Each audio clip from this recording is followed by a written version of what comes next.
Yep.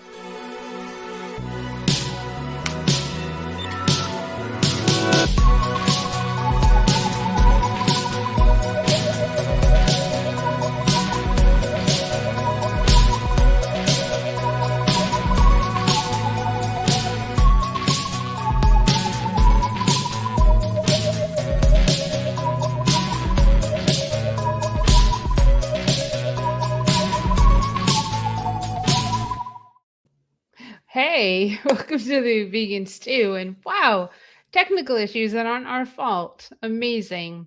We're on StreamYard, and it said something that the traffic was too heavy right now for us to go live. So we delayed the start. So I'm glad that you're here. There's a whole bunch of people watching. That's amazing. How do you have a vegan household? That's our topic tonight. Thank you to Rebel Cheese for sponsoring this month's virtual Veg Fest Lives. We really appreciate them. If you want to win some prizes, you can go to virtualvegfestlive.com and you can click the contest tab and you can enter to win a prize back from these amazing sponsors of Fabulous, Hodo Foods, Revolution Gelato, Cinnaholic, Terraseed, and Rebel Cheese. And coming next month, VegKey is going to add in April. So if you have any questions or comments, make sure you click the little box and enter some information in that comment box, and we'll definitely address them.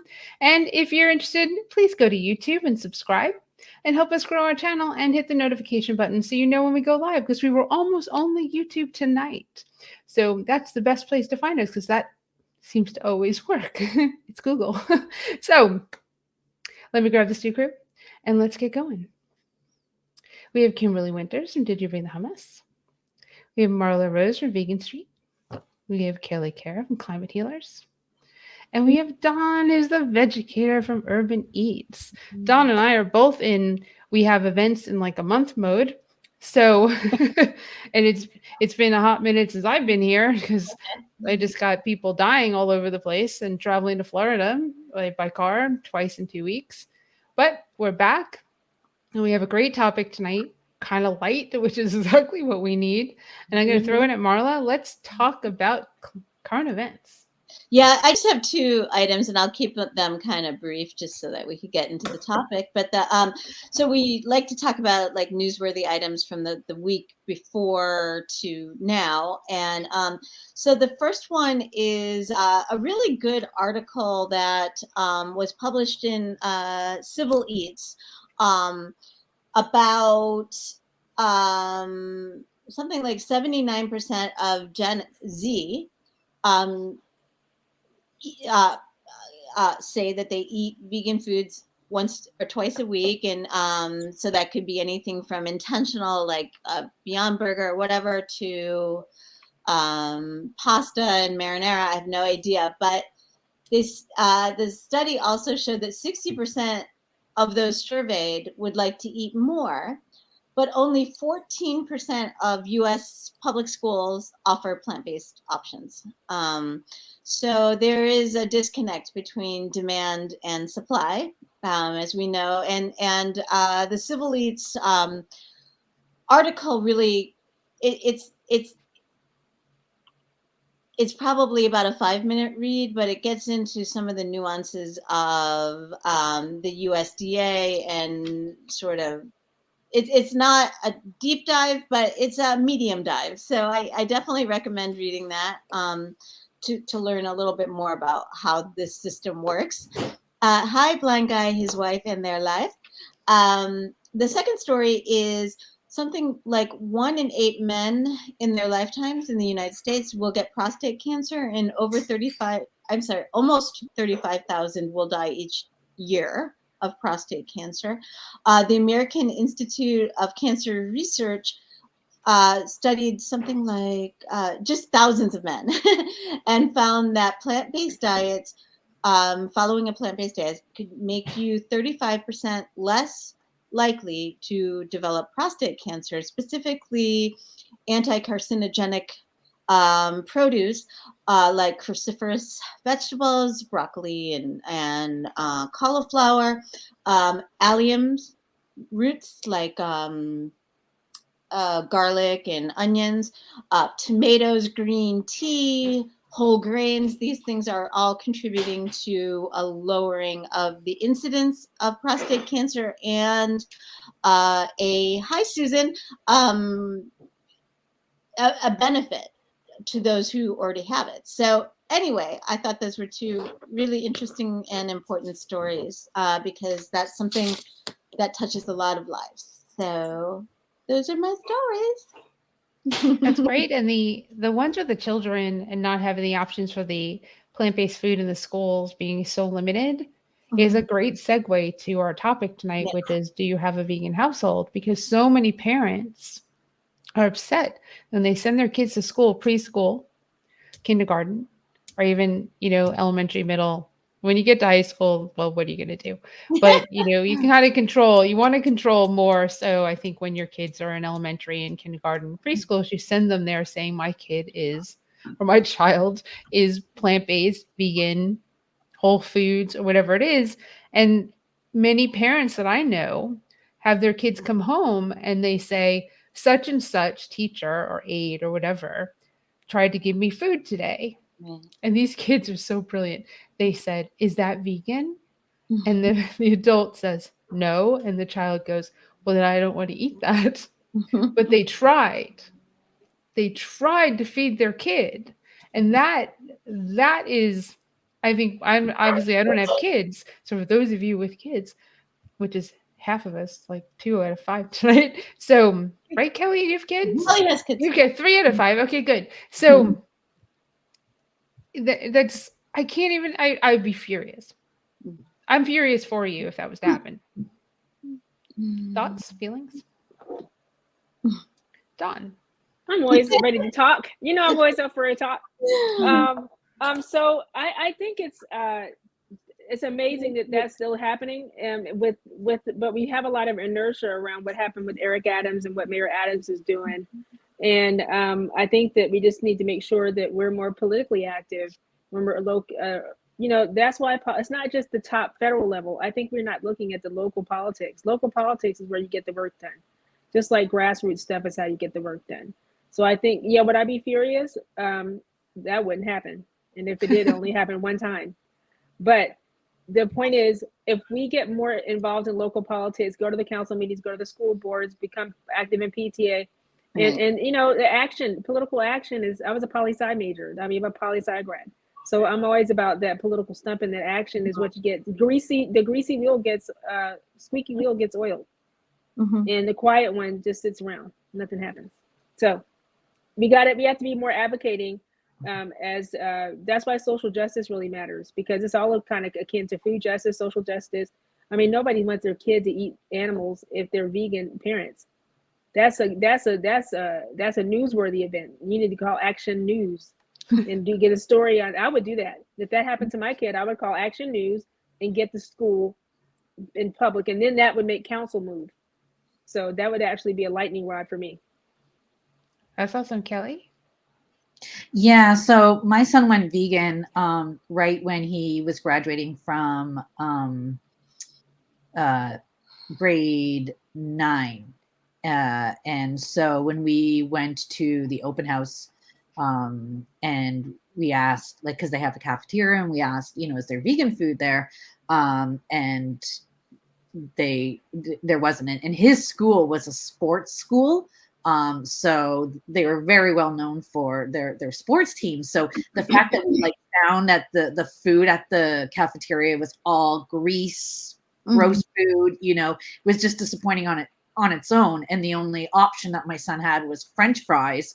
And then when I said, well, how can I change, how do I, change this? Like, who do I talk to? And they said, well, we just contracted out to a third party, like a catering company or something.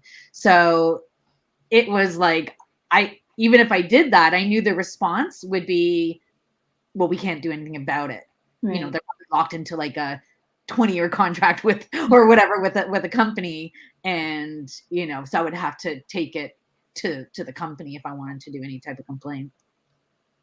Right. Something on that. So as a person that used to cater for Mecklenburg County school systems when I was here before I left, and I wasn't vegan then, but we had, so one of the people, I really did a small part of food for a few of the schools, and those contracts are renewable every year. So it's a 20-year contract, but they're annually renewable, and they can be changed every year. So don't be discouraged by the 20-year number. That is not reflective of what can happen. And then when you go to county, your county school board, your school board in your area, politics really makes a difference. I'm telling you, you wouldn't even forget the corporate company. They're just vendors.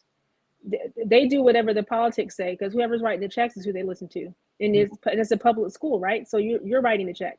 So go shake people down, man. Shake them down. It's a good point. Let's the blind guy, his wife, their life. Blind guy, if you ever want to tell us your name, we would love that.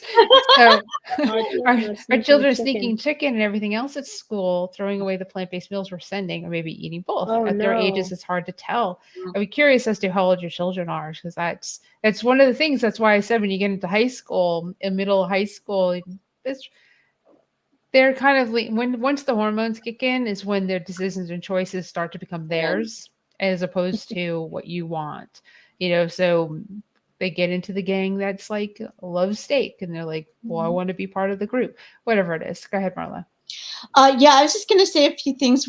First of all, Dawn, I couldn't agree with you more. I think that's one of the things, I mean, this is kind of a field from our topic, but that's one of the things that the right wing has done very successfully, is organized on the local level. And it's something that progressive people just don't do enough of. And we're going to be paying the price if we're not thinking about school boards and very hyper local stuff, So, and it scares me, because we're seeing it already, what's going on, So to a larger issue, when it's kind of funny when so my son went to a preschool where it was not a vegan preschool, but because the teacher was so compassionate, that the head of the school, she didn't want him to eat different from the other kids because they had snack time and birthday cakes and stuff together.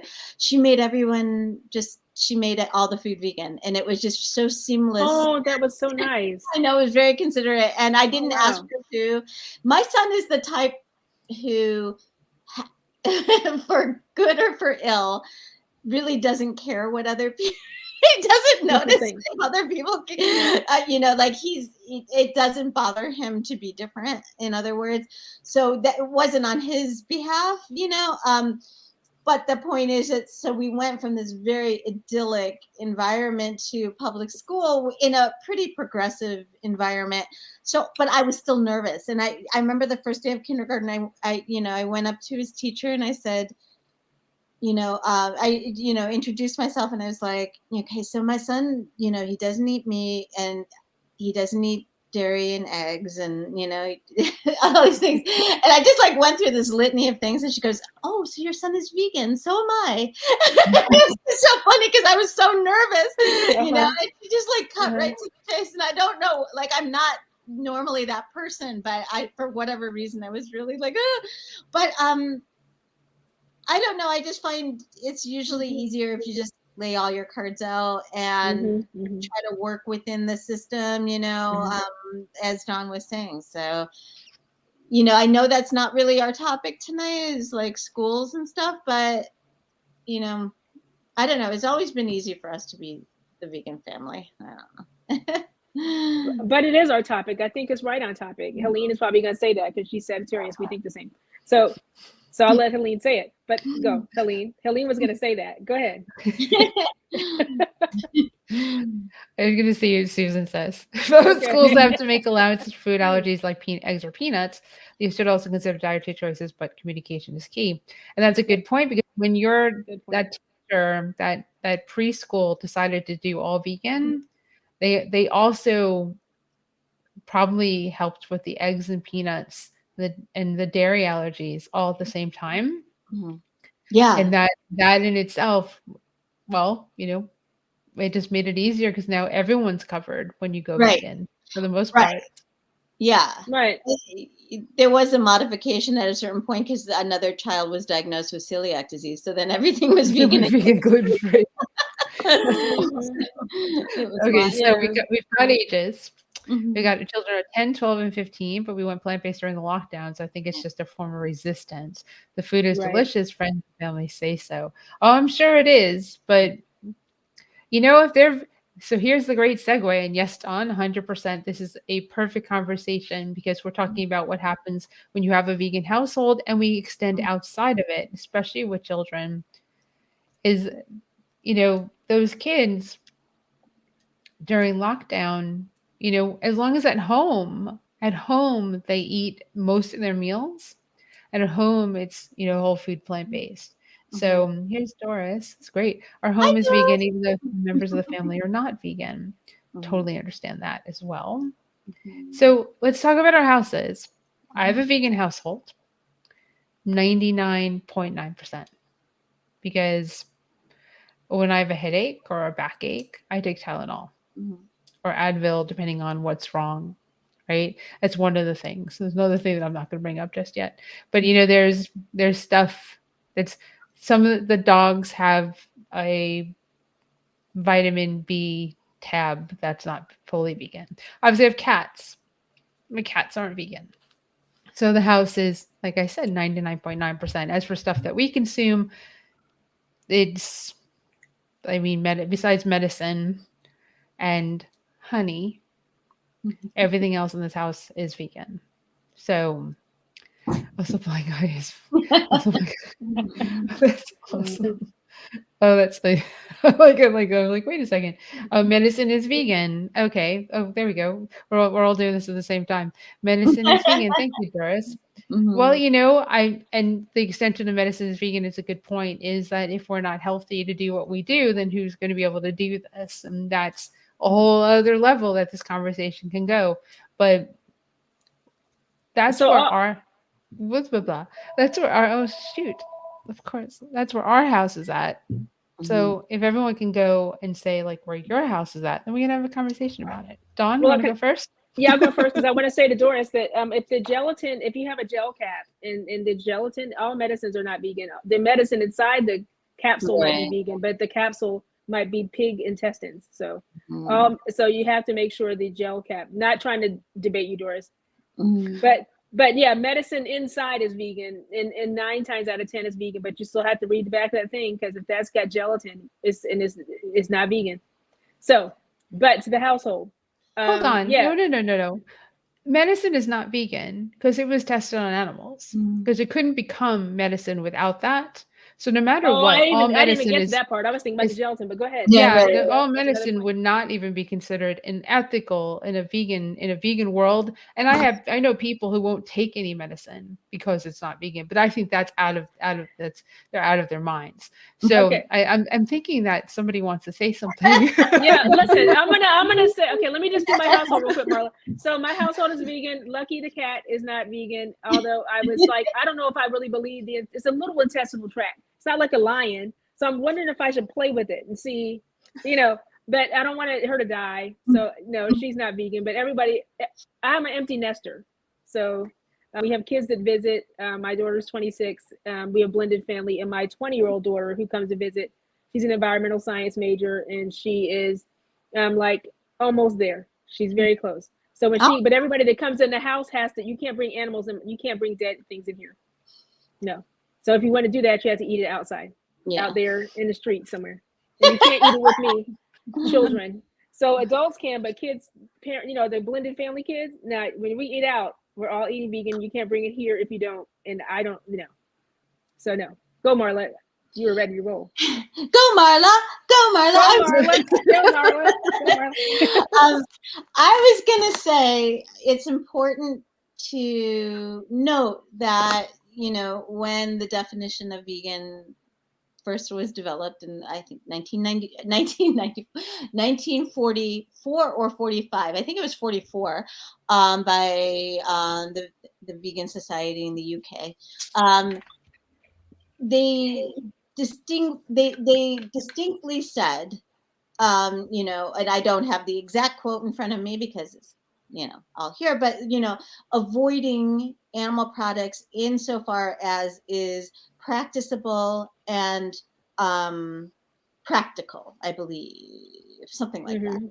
But so because all medicines, and it's not just the United States, it's every country that has an FDA like, organization, they all have to go through animal testing, unfortunately, and that's for, like, as Helene was saying, everything from like a Tylenol to, prescription medications.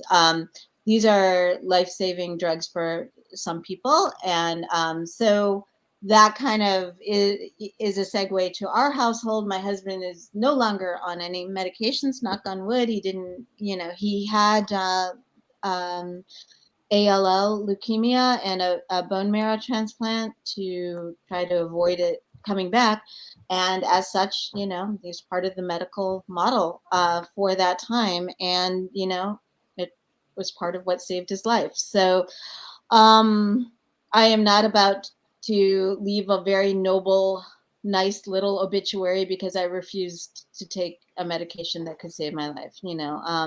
My husband was in much better shape, his doctor's fault, because of all the healthy living before that. He didn't have any other complications. Like a lot of times when people are sick, they or get diagnosed with cancer, they have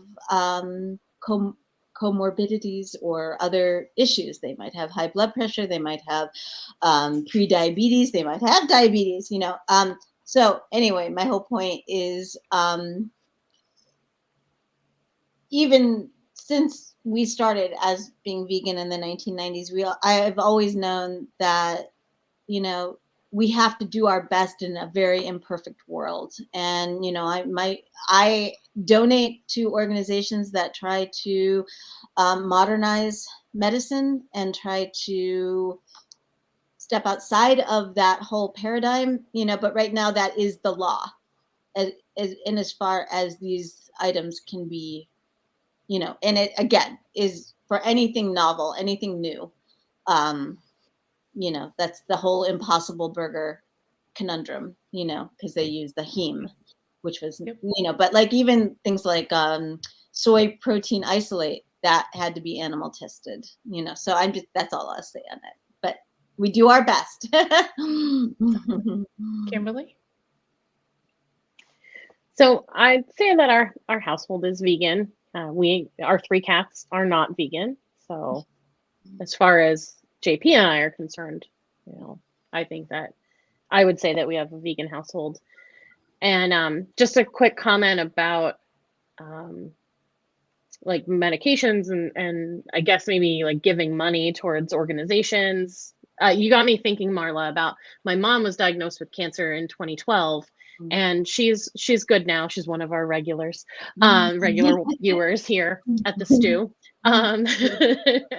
But after she had kind of gotten through everything, we started, she got connected with an organization that raises money, for funding for lung cancer research.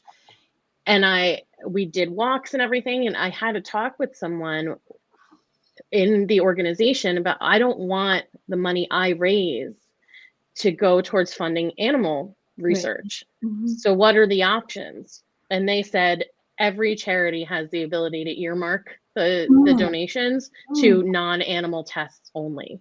And so all of our walks since then have been earmarked for non-animal tests only.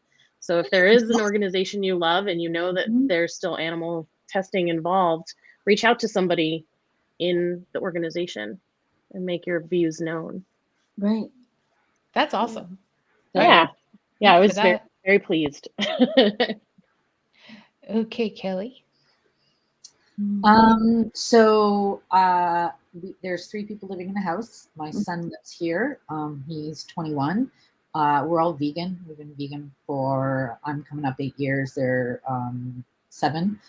And we have 2 cats. So yeah, so we're vegan and we don't allow anything non-vegan in the house.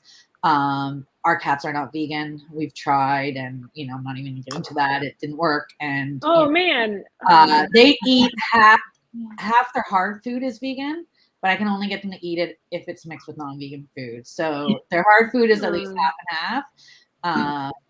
And I am on medication. that is not vegan.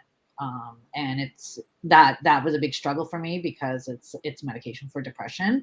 Mhm. And I always feel guilty as being a vegan, and like you're hearing so much, about, oh, if your whole foods plant-based and it's not about depression, and I need to be on this medication, right? So it's a difficult one. I went off it for all the reasons, for the testing reasons, for the, but I need to be on it. So, but that's the only non-vegan in our house. Depression is real and it's physiological, and you need to be a functioning person. You deserve.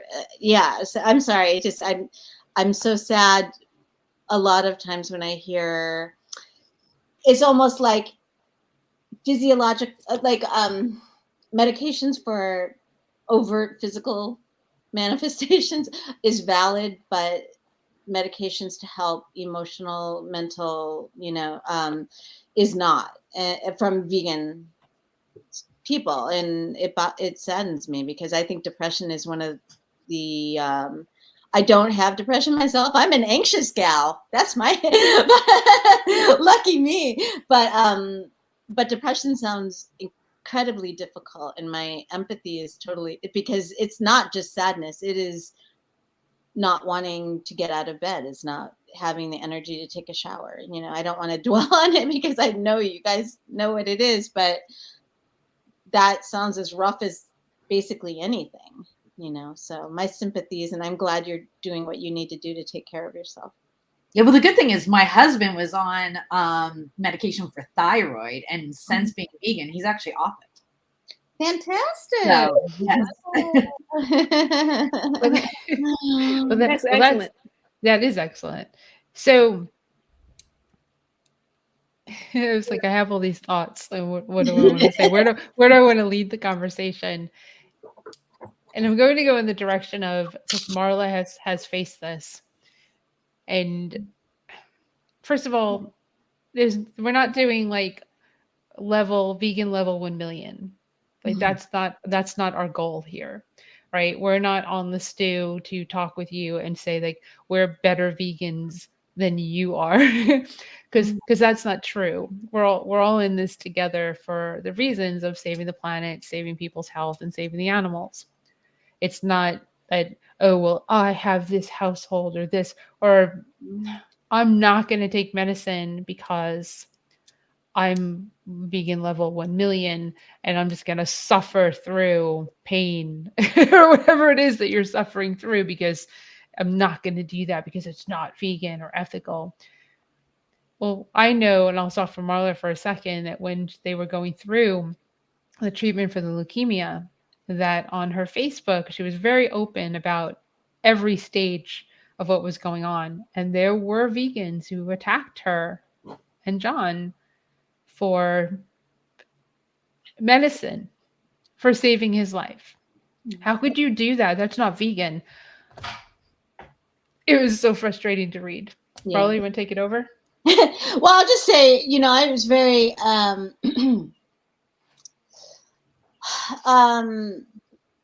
I kept my boundaries really well on that. Like, it's like, I don't need advice, is another thing, is, don't tell me to go on a juice fast, or don't, imply if only my husband were raw or whatever. I'm a researcher by trade. That's what I do. I'm a writer, so I know how to research. And if you cannot hold your tongue while I'm trying to share, and that was part of why I shared, it was simply easier for me to update people and extended family through one vehicle, rather, like, if you're a caregiver, your time is so precious. Did not have the time to be texting and emailing people individually. So in some ways it kind of simplified things, because I was like, these are my rules. If you can't abide by them, that's fine, but I'm not engaging with you. I need to protect myself. I need to protect my husband, So it was hard, but it was not unexpected. And it really, really let me know who was in my corner. And 95% or more were, and the very few who weren't were strangers to me. So I think people try to be helpful you know, sometimes when, like, I think people are very uncomfortable with mortality and the fact that cancer is still so, I mean, there's certain cancers that we know more about, and we know more about an association with food and disease. But there's other cancers like leukemia that we don't. And so I think that when we get into the mode of, I can control this, I can, you know, solve this, if only you would listen to me, you lose your compassion, and you also, you know, lose your grasp of reality. So I will just say, you know, I'm comfortable with the decisions that we made. My husband is here. He's well, he's healthy, he's vibrant. And, you know, perhaps if we'd run off to a spa and drank juices and all that, he would also be fine and healthy, and, you know, but he was literally on death's door. It was a very sudden, very, very serious diagnosis. And I'm pretty sure if I tried to get him, take him from the hospital to a spa, he would have died along the way. So, you know, it's easy to be an armchair critic. It's easy to, you know, say, well, I would, ... It's not so freaking easy when you're staring down the barrel of it yourself. And, you know, we've made peace with our decisions. And like I said, he's healthy and happy. And, you know, life is complicated. Life is messy. If you think that everything just gets sorted into these neat little piles, that's not reality, you know? And I think that's part of what we discuss every week here, right? Is, you know, veganism is as messy as life is sometimes, you know? And We all have to make decisions. We all have to make decisions. Some people on a daily basis, some people less often, but we all face things we need to do. And one of the main things there is, in your vegan household, you ate healthy, and that gave John a leg up on Yeah. someone who was not healthy. Right. Who, because Don can jump in on that. Yes, eating whole food, plant-based, eating a vegan diet can impact the effects of cancer, heart disease, diabetes, strokes on the body. It mitigates the potential of you getting those things, but not everything. But Right. it can mitigate how severe that thing is that you do get. Don, you are like ready to speak. I'm No, scared. no, I am not ready to speak. I am not ready to Okay. speak. Marla is my dear friend. I love Marla. I love you I respect her highly. I Awesome. respect you too. But I'm very whole food, plant-based, and very raw. And I'm all about what the clinicals are saying, what China study. I'm very, and Marla, I respect her highly. Her husband's here. That's what matters. Now, when it comes to some people that are new in the lifestyle, I think they should That's learn. strong commenting, by the way. Sorry. I survived. Yeah, that's great. Well, and of course, and that's what we want. But once you're out of the in disease state and you're back into, right, you know, and some of them are reverse. Now, again, we can look at Sarai Stanczyk. Reversal happens also on whole food, plant based, but it's a very strict. No oil is very specific. So those things, and people can make choices. Like Marla said, she could have gone to Hippocrates and done that whole $10,000, whatever that cost, and done that whole thing, 50,000, whatever it costs at Hippocrates to stay there and do that, or go to McDougal and done that. She could have done that, but it worked out. She's got to have a loved one in her life, and we should make those decisions, all of us. Because again, as you said, when you're looking down and it's coming on you, you have to do what you have to do at the moment. Right. But we've got to be better as vegans, as we've all said, about not getting so junky. You know, what everybody's healthy is subjective, right? What you might think is healthy, like a vegan ice cream, I wouldn't even have in my house, or what I might think is healthy, you might not have in your house. For sure. Right. So we've got to, that's why we have to know the nutrients. We have to be nutrient dense, low caloric, focused, delicious, flavorful food, and a treat every now and then of those other things. If you have to have that treat, nothing wrong with that. But the problem has been in the veganism is that it's always highlighting all the the unctuous giant sandwich with the stuff oozing off of it. And sometimes I'll put pictures of things that are very delicious. But like I made this week I did a whole grain pasta and I had peas and red peppers. I didn't use any oil. And I made cashew cheese. And I mean, and I didn't use oil to do it.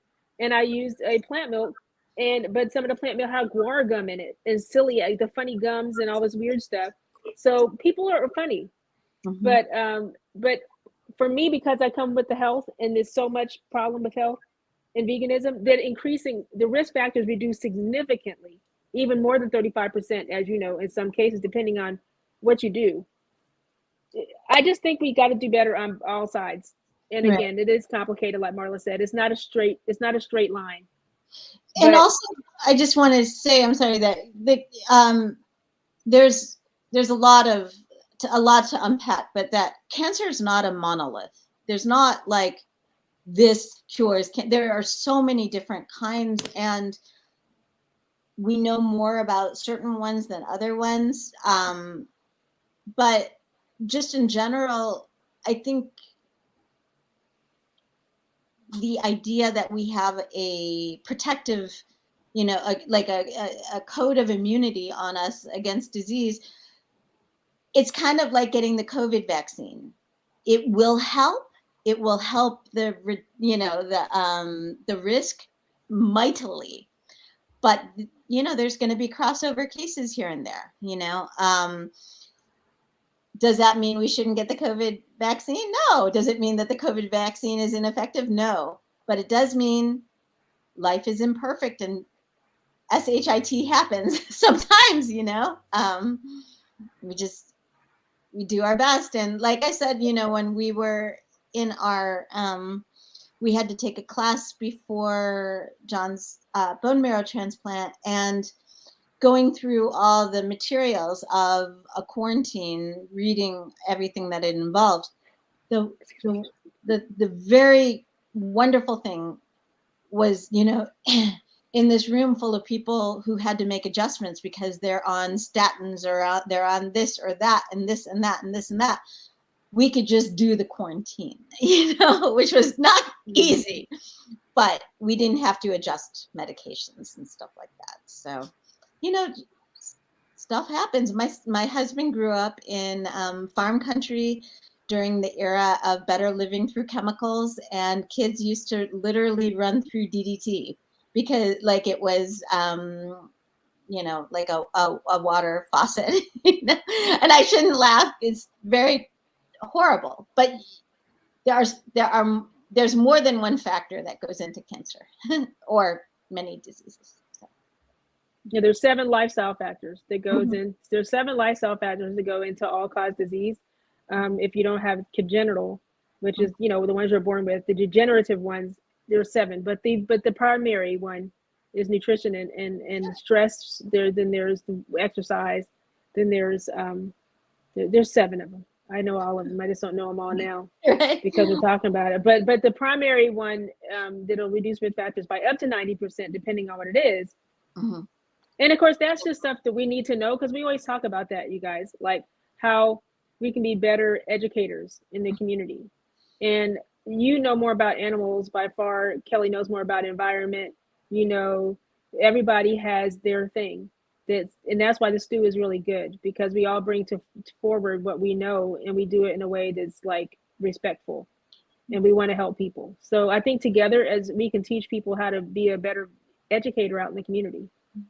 So, and again, we've got to use our advocacy in these schools with these kids. It's not fair that these kids are not given a chance to have plants on their plate.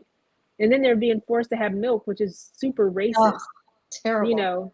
Super racist on many levels. And we all know that because, the PCRM and Dr. Mills and Neil Barnard did that suit against the dairy USDA. Anyway, there's just a lot. We could do two shows on this, right? Because there's so many aspects to this topic. It's not just the household. Our kids live in the household. Our grandparents, in many cases, our family is affected. And then the school system, and then there's politics. I mean, this is a big bear that you took on this topic. It is a lot. So, Dawn, 2 things that you mentioned that I want to make sure people know about is Dr. Stanczyk, she is a lifestyle medicine doctor, and she has reversed her MS, her multiple sclerosis, based on how she's eating. And that is absolutely amazing. You can watch the movie Code Blue. It is about her journey. And Code Blue is actually executive produced by Dilip Barman, who is Sangeeta's husband. What? How do you spell So- her last name? Stanczyk, Stancic. Yep, there you go. First Yeah, name she's- Sarai, Saray. Amazing woman, absolutely amazing woman. And you can see that. I have it, I think, on my Amazon Prime. I think I bought it. So What I wrote? She said she's a lifestyle Close. medicine doctor now, but prior to that, she was a virologist. Oh, okay. She was a virologist, and that's when she fell out at ER on third shift. And you'll see that in the movie, not doing too many giveaways. But she was a virologist before she changed her discipline to lifestyle medicine. And half the doctors in New York go to her for care. So most of her clients are physicians. she's patients. absolutely amazing. Yeah, And yeah. then She's you got a mentioned great story. You mentioned Hippocrates. So Right. people don't know about Hippocrates. Hippocrates is in southern Florida. I've been there, not for cancer, but I've toured it and met with the person who founded it. And it's pretty amazing. You can go if you've been diagnosed with cancer, and it's raw, 100% raw. They grow a lot on the property. It is expensive. Very into But- sprouts, I believe, right? I went into the room where they're growing them. Yes. And they, their whole thing is to health, and what you feed your body is medicine, and to hopefully help you early enough on in your cancer diagnosis to get on a whole food plant-based diet, no oil, no sugar, right? So that you can help your body heal as naturally as possible. And you can look into that. It's very easy, and you can find it if it's something that you need. You can go to other facilities if you so choose. So I want to make sure that people understood like who and what you were talking about. There you go, Dr. Saray Stanczyk. Thank you. So that's two things that Dawn mentioned that's important. And then to go more An error. fun, I did something wrong. Something happened. what happened? Oh no, it's fine. You see it, right? Okay. Yes, there you go. Cool. Thanks. Yep. Yeah, thank you for that. Yeah, Code Blue, and it's funny because Dilip, funny story about that, since Sangeeta's not here because she had a lot of work tonight, is I was sitting with Sangeeta at the Peapod conference in Raleigh, and Dilip was up there, and I think he was introducing Sarai, and he says, well, I'm the executive producer of Code Blue, and it's coming out in like the next whatever, because before it came out. And I turned and looked at Sangeeta and I said, did you know that? He said, no, I had no idea. Their husband and wife. So it's very funny. We both learned about him doing that at the same time. So which is amazing. It's a great movie. I actually purchased it. So I'd highly recommend. And if you are so choose, if you want to bring that movie to your community, Dawn, It's a great one. Dilip and It's a Sarai great may one. come to your community and do a Q&A and show the film. So if it Well, I fits know in their Sarai. Yeah, I know Sarai will. yeah, they'll come, and they'll do Dilip's here in Durham. So that's, and for anyone out there, if you want to just reach out to us, we'll hook you up with who you need to, because it's a great film for people to see, because just MS. I have friends with MS. I mean, totally reversed. I mean, she had the crutches, Wow. and she So it wasn't literally like an early stage, no, like she was declining rapidly, and she literally was on the end, not the end. She was in the mid. She was not able to walk without the crutches, and she was not told she couldn't have kids and everything. You love the film. You love the film. Loved it. Yeah. And It's well done, well produced, well done, well produced. Yep. Not widely distributed. There's some things, but very, very, very wonderfully done. Tells a good story. It's a good story, and it's great for medical schools. A lot of medical schools show it. I'm hearing like the lifestyle medicine practicing schools, like U of SC in Greenville, they show that film, and Sarai came down for that. So yeah. That's awesome. And that's, when you have a household that's, whole food, plant-based or vegan, you rent the movie and invite people over with some vegan snacks and food, and you can watch it and help people understand, because MS is one of those diseases that impacts women more harshly than it impacts men. Oh, And yes, and I have a male friend that has MS, and it's hard on him, but the women he knows that have it just kind of hits them earlier. Let's see what Marcelino. Was there an article where holistic doctors were murdered in Florida? They say it was because of suicide. It was Big Pharma. Have you seen that article? That is probably out of our range. I never heard of that one at all. Yeah, so maybe that's part of that show from 2 weeks ago. We were talking about what news source was that? Where was that? What paper was that in, Marcelina? We'd love to find out what was the source of that. Where did that come from? Please share it with us. Yeah. That would be great. Oh, there you go. StreamYard fixed the issue. So we're live to do it. So you can do that and have people over to your vegan household, and we can definitely have more of a conversation about this. So to keep us like within our normal time range, even though we started later. Let's see, how do we want to close this out? Because we can definitely continue with everyone next week and go even further. I can't remember. Marcelino can't remember. Yeah. So I have heard stuff like that, but I don't know if it lends to conspiracy theory or truth. So that's a whole different thing. So your favorite. That's a show. That's a show. So let's close this out with something like really fun and say, like, what's your favorite thing that you have that's vegan in your house? Like either favorite food or favorite anything that you just couldn't live without. And I'm gonna have someone else answer because I don't know the answer for myself. So since Kelly and Kimberly have been really quiet, that you really don't want to live without. Obviously, we can live without everything, but you're just like your thing that you have to have in your house. And I think I know the answer for Marla. Oh, I'm excited to hear it. I think I will, knowing you, what I've read, chocolate. Chocolate is my antidepressant. I don't have actual depression, but chocolate, 2 squares a day, little high, low sugar, high chocolate, like 75% or higher chocolate. Yeah, 2 squares a day and I'm good.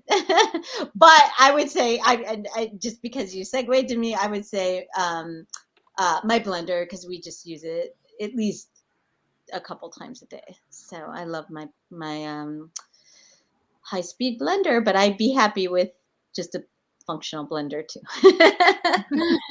So. Kimberly? I think I'm required to say hummus. Yes, you are. Yes, you are. That's true. It's true, though. It is. Good answer. Good answer. Kelly? Oh gosh. I mean, my family, obviously. I shouldn't have said blender, should I have? Yeah, she showed us up. She showed everybody up. My son is moving out in a month and a half, and I'm like having serious anxiety because like he's my best friend, and I'm just like, he's just turned into such an awesome vegan activist, right? But if I have to choose food, that is a tough one. Like something that I have in my house, because I cut out all coffees and teas a couple of years ago. So if I drink anything hot now, I just drink cocoa. So I would probably say cocoa. That's nice. Dawn? So I would say I'm poaching. So Marla, my high-speed blender, because I used to do a lot of meal prep and catering. I stay with the education now, more in education and stuff like that. Right. But you can't, the high, and I don't have the Vitamix. I'm cheap. I have a knockoff. Right. But I have a knockoff, but it's still high speed and it works really well. And I guess the food I love, I just couldn't live a week without tofu. Sorry. Yeah. I love tofu. I'm a tofu fool.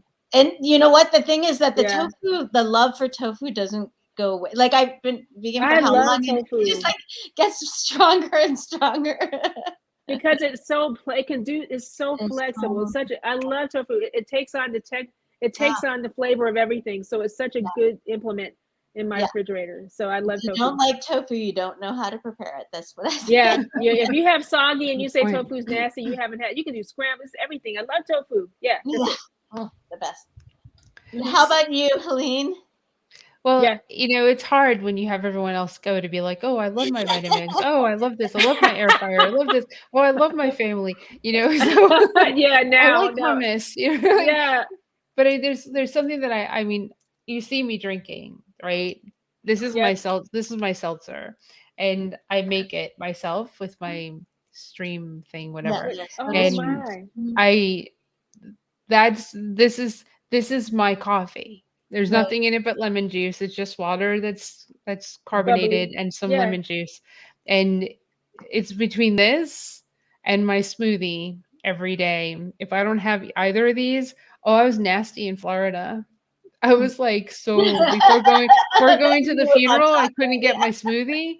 And I was just like someone would be without caffeine. Like I don't take in any caffeine, but these two things are the way I function. And I do a lot. And people know I do a lot. Right. And that's Were my you thing. a soda drinker before? No, I stopped drinking soda. No, but I mean, was that something that you enjoyed long ago?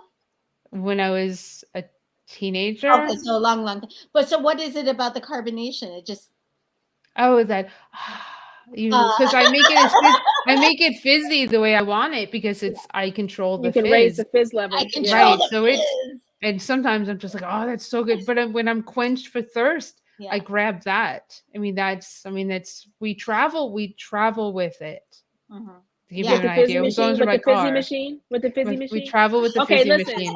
Okay, so Milton's coming in Thursday. He's a fizzy junkie. He's a fizzy. Are you coming down Thursday night and you make some fizzy for Milton? There's no way I can get there on Thursday. Because otherwise I had to have him. I had to get a bunch of Perrier or Pellegrino or somebody. Oh, you want me to bring my seltzer maker? It costs $1 million. Yeah. Come bring your fizzy stuff. Is he driving or is he flying? No, he's flying in. He's leaving on Sunday, but he's coming in Thursday night. And then Friday we're going to Greenville. So for Thursday he'll be here. And then Saturday night we're staying in Charlotte. Oh wow. Friday night we're staying in Charlotte too. Yeah, we've done a little bit of traveling over the last 2 weeks. Yeah, I know you probably traveled. We fly to New York on Saturday for the funeral. Milton loves it too. And Dr. Mills he also didn't grow up with soda. He just loves the fizzy. I don't know what it is. Must be because I'm thinking that SodaStream wouldn't really replace soda for someone who's drinking. Really into soda because it doesn't have that high fructose corn syrup. Yeah, interesting. Yeah, I would say iced tea is another. Like I'm constant like the herbal iced tea. I can't do caffeine, but herbal iced tea all day. I would be a fool without it. And I can't just I can't just tell and say Marla chocolate because there's chocolate in this house too. It is something that, last night Stephen was like, well, if you want some chocolate, I'll share some with you. And I was like, do you want chocolate? He's like, well, if you want some chocolate, I'll have some. It's like how your grandmother would say, are you cold when she was cold? When she was really cold. She was really cold. That's what I do. I do that. I'm like, Anthony, isn't it cold in here? And he's like, no. And he gives me the blanket right away. But Anthony's thing is cereal. So Anthony likes cereal and I don't like cereal. And I don't have cereal in the house. So he's like, you want some cereal? I'm like, I don't want any cereal. And then I buy so then he'll have like some horrific cereal. So I had to and I'm some super sugary General Mills stuff. And then so I have to always if I see it, I throw it out. And it's a thing we do. So or the corn puffs, the puffy ones, sugar pops or something crazy. Sugar pops. Anyway, well, one of those yellow ones, I don't know what it is. But so I always have like granola-y kind from Whole Foods. So he has to end up eating that, and he's okay. I think he likes to do it. And then sometimes my compromise is Raisin Bran Crunch for him. He might just be one of those people who craves like crunchy, sugary. He's a texture guy. But and obviously the sugar with that General Mills stuff. Sugar, and that sugar. Something about that sugar. The cereals, corn pops or whatever they are. And popcorn. I know Marla loves popcorn too. Popcorn is I've got 25 pounds of popcorn kernels in my pantry, so Yeah, I'm into my ear popper. I'll say that. Yeah, I'm all about like maximizing how much I can eat with as few calories as possible.